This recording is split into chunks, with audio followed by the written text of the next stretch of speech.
अरे खा लो। हम ना खाए।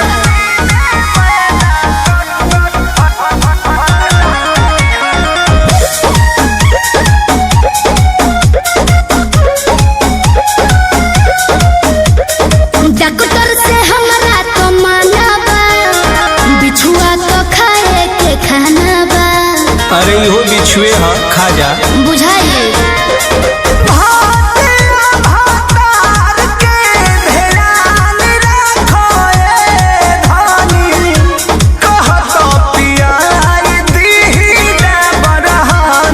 डॉक्टर से हमरा तो माना बा, बिछुआ तो खाए के खाना बा।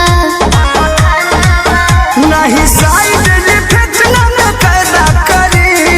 रउए जाना तानी गरमी में का ह? गरमी में हो, गरमी में मैदा फायदा करी हो। गरमी में ओहो। गरमी में मैदा फायदा करी हो। गरमी में।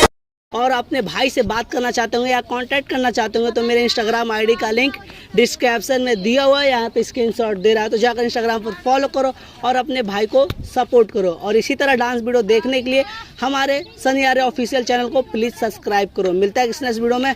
Bye bye, love you.